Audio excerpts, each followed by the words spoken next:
भी हमारे साथ शौर्य मौजूद हैं और हम आमतौर पर शौर्य चर्चा करते हैं वाह के आईपीओ पर, लेकिन आज हम शौर्य से बातचीत करेंगे एक इंटरेस्टिंग आंकड़े को लेकर भी। शौर्य हमारे साथ मौजूद हैं। तो शौर्य, सबसे पहले तो आप ये बताइए आज क्या चुन के लाए हैं?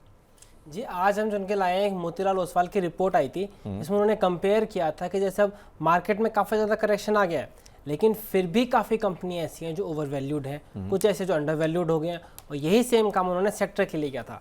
तो उस रिपोर्ट को समझते हैं आज थोड़ा। सबसे पहली बात तो ओवर वैल्यूड अंडर वैल्यूड कर रहा है वो उन्होंने करा है वैल्यूएशन रेशियो के आधार पर, यानी प्राइस टू अर्निंग्स मल्टीपल पर। उन्होंने देखा है 10 साल का प्राइस टू अर्निंग्स मल्टीपल कितना रहा कंपनियों का है सेक्टर का, और फिर अभी करंट मल्टीपल क्या चल रहा है। तो इस हिसाब से BEL जो है वो सबसे ज़्यादा एक एक्सपेंसिव स्टॉक है निफ्टी में, अगर आप PE के मल्टीपल को कंपेयर करेंगे, क्योंकि BEL का करंट PE चल रहा है 38.5, 10 ईयर का एवरेज PE है 12.2, यानी अपने 10 साल के average price to earnings multiple से 215% ज़्यादा एक्सपेंसिव है। सिमिलरली बात करें तो पावर ग्रिड भी 17% एक्सपेंसिव है, टेक महिंद्रा, HCL, विप्रो, ये सारी कंपनियां काफ़ी एक्सपेंसिव है। तो इसमें आप देख सकते हो कि एक तो डिफेंस की कंपनी होगी, बाकी जो IT रिलेटेड कंपनी है वो काफ़ी ज़्यादा एक्सपेंसिव है। इसका मतलब IT रिलेटेड कंपनियों में रिसेंट टाइम में बहुत ज़्यादा गेन देखने को मिला है करेक्शन के बावजूद भी, जिस वजह से वो इतना ज़्यादा ओवर वैल्यूड लगते हुए नजर आ रहे हैं। फिर इसके बाद बात करते हैं उन कंपनियों की जिनमें गिरावट देखने को मिली है। तो उसमें सबसे ज़्यादा जो अंडर वैल्यूड है वो है कोल इंडिया, क्योंकि वो अपने 10 ईयर एवरेज वैल्यूएशन के मुकाबले 36% नीचे है। इसमें बात करें फिर डॉक्टर रेड्डीज, अपोलो हॉस्पिटल है, तो आप इसमें देख सकते हैं या तो ब्लू चिप कंपनियां हैं या फिर हेल्थ सेक्टर कंपनियां, बेसिकली ऐसी कंपनियां जिन्हें हम कहते हैं डिफेंसिव स्टॉक्स। तो ऐसे माहौल में जब मार्केट गिर रहा है, हमारे पास डिफेंसिव स्टॉक्स जो है ज़्यादा अंडर वैल्यूड नजर आ रहे हैं। फिर ये तो हो गई कंपनियों की बात। इसी तरह अगर हम सेक्टर्स की बात करें तो सेक्टर्स में हम देखेंगे कुछ सेक्टर्स ऐसे हैं जो बहुत ज़्यादा जो है तेज़ी के अपवर्ड वैल्यूएशन पे है।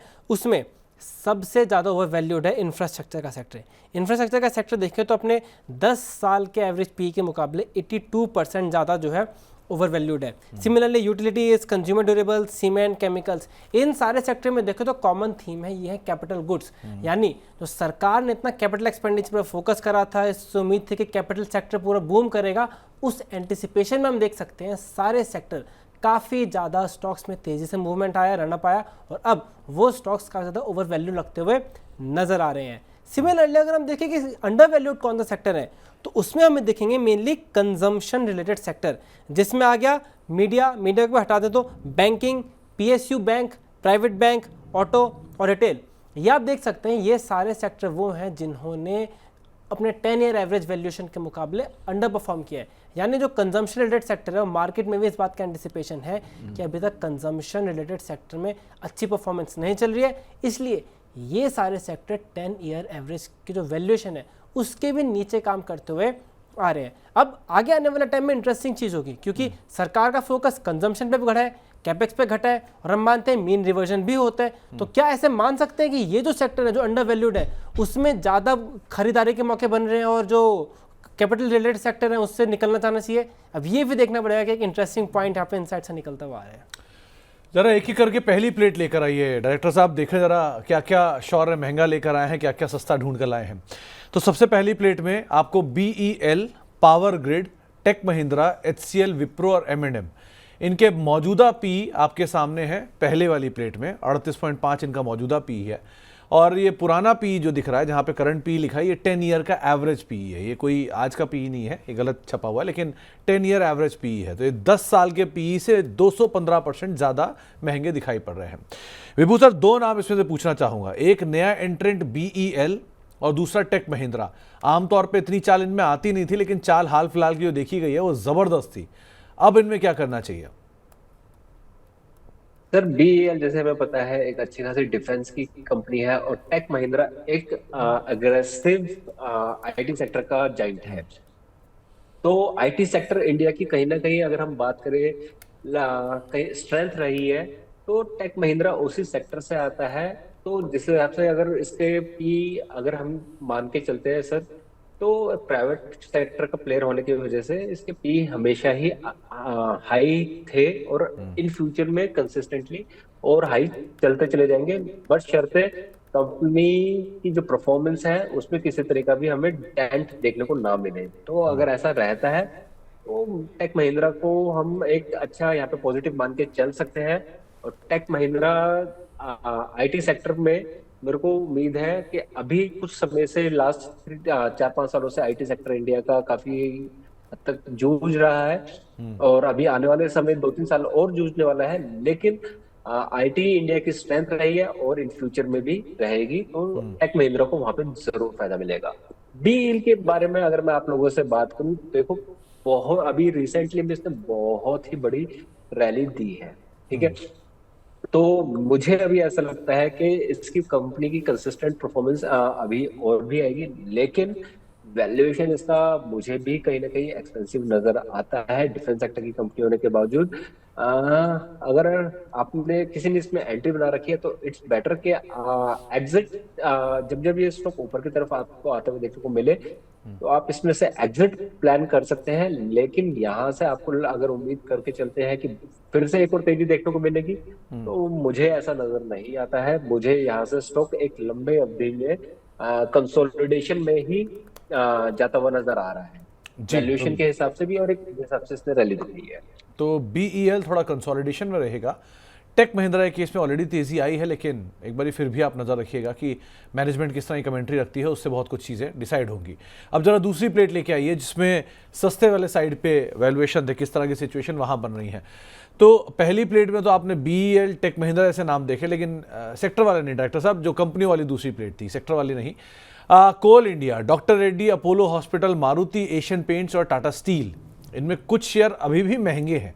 मिसाल तौर पे अगर आप एशियन पेंट देखेंगे तो 44 के मल्टीपल पर है। हालांकि ये 10 साल का एवरेज जो दूसरी प्लेट में है 56 का, उससे सस्ता आपको ज़रूर दिखाई पड़ रहा है। इनमें से दो नाम आपसे पूछना चाहूँगा विभू सर, एक है एशियन पेंट, एक है टाटा स्टील। ये दोनों ही लार्ज अंडर परफॉर्मर रहे हैं सो फार। अभी इनमें क्या करना चाहिए?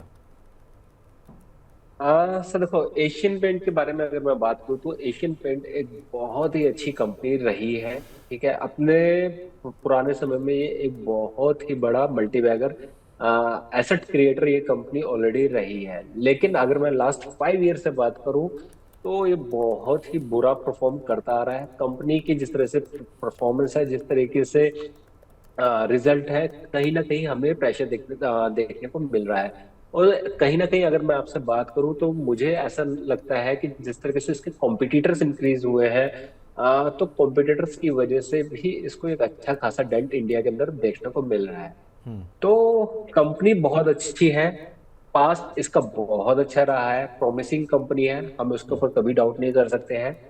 लेकिन फ्यूचर में भी क्या पास्ट की तरह परफॉर्मेंस कर पाएगी, ये कह पाना अभी के लिए मुश्किल है।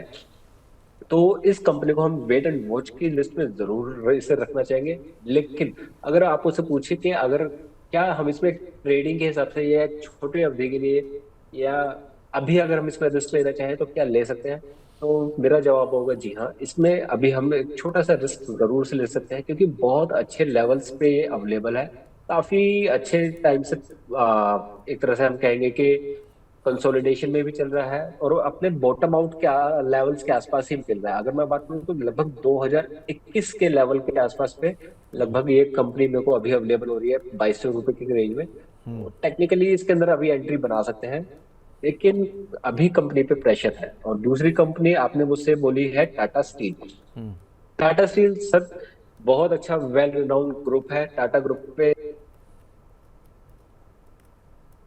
जी के बारे में अगर मैं बात करूं तो लगभग 180 रुपए के बाद से इस कंपनी के अंदर हमें एक अच्छी खासी गिरावट देखने को मिल रही है। और अगर आप मुझसे पूछें तो मुझे ये गिरावट या एक कंसोलिडेशन जो उसका जोन स्टार्ट हो चुका है वो अभी खत्म होता हुआ नजर नहीं आ रहा है। मुझे अभी भी आने वाले समय में ये स्टॉक जो है यहाँ से भी कंसोलिडेटेड होता हुआ ही देखने को मिल सकते हैं। अगर आपको इस स्टॉक के अंदर एंट्री बनाने के बारे में सोचना भी है तो एटलीस्ट 150 के लेवल्स जब तक ये ब्रेक नहीं कर देता है, वो उससे पहले हमें इस स्टॉक के अंदर तेजी नहीं देखने को मिलेगी। उस अदरवाइज ये बार बार रेंज में ही मूव आउट करता रहेगा। तो 150 का लेवल एक बार ब्रेकआउट हो जाने दीजिए सक्सेसफुली, उसके ऊपर लगभग हफ्ते भर टिक जाए तो फिर हम इस स्टॉक में एंट्री के बारे में सोचेंगे। जी, तो दोनों शेयर, दोनों तरफ के शेयर, कुछ महंगे कुछ सस्ते आपके सामने रखे। आपको शौर्य ने बताया कि इन शेयरों का सिचुएशन क्या है और विभू सर ने बताया कि इन सिचुएशन के बीच में आपको उसका फ़ायदा कैसे उठाना है या नहीं उठाना है। शौर्य, बहुत बहुत शुक्रिया ये तमाम डिटेल चुन के लाने के लिए, पूरी रिपोर्ट हमारे सामने रखने के लिए।